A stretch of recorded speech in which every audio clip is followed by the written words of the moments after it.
এই সিজনটা যে এত খারাপ সিজন, এই সময়টা যে এত খারাপ সময় কি বলবো। ঘরে ঘরেও সবাই অসুস্থ রোগী হয়ে পড়ে আছে, জ্বর, ঠান্ডা, মাথা ব্যথা, আর একটা সমস্যা হচ্ছে শরীর ব্যথা। মানে উঠতেই পারতেছে না। জ্বর আসলেই সবারই এই একটা সমস্যা দেখা দিচ্ছে, সমস্যা হচ্ছে। কয়দিন আগে আমিও এই সমস্যায় ভুগেছিলাম, এখন একটু সুস্থ হয়েছি আল্লাহর রহমে। আর তার সাথে তো মুখে কোনো রকমের স্বাদ থাকতেছে না, জিহ্বায় তো কোনো স্বাদই নেই। হয় কারোর জিহ্বা তিতা হয়ে আছে, আর না হয় কারোর জিহ্বা ছোবা ছোবা হয়ে আছে, কোনো কিচ্ছু স্বাদ লাগে না।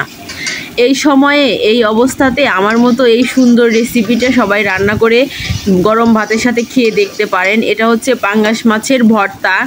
এই ভর্তাটা আমারও কোনো কিচ্ছু খাইতে ইচ্ছা করতেছিল না, কি দিয়ে ভাত খাবো, মনে হয় শুকনো মরিচ ডলে ডলে ভাত খাই এরকম লাগতেছিল। তো হঠাৎ আমার মাথার মধ্যে চলে আসলো যে একটু ভর্তা টর্তা কোনো কিছু করে খাই। আমি পাঙ্গাস মাছের 2 টুকরা পাঙ্গাস মাছ নিয়ে এইভাবে সুন্দর করে পাঙ্গাস মাছটা ভর্তা করেছি, আর তার সাথে গরম ভাত।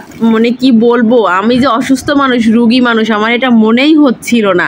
আমি সত্যি কথা, আমি 2 প্লেট ভাত খেয়ে ফেলেছি আজকে এই ভর্তাটা দিয়ে। গরম ভাতের সাথে গরম গরম এই ভর্তাটা আমি 2 প্লেট ভাত খেয়েছি। আমার মনেই হচ্ছিল না যে আমি অসুস্থ মানুষ।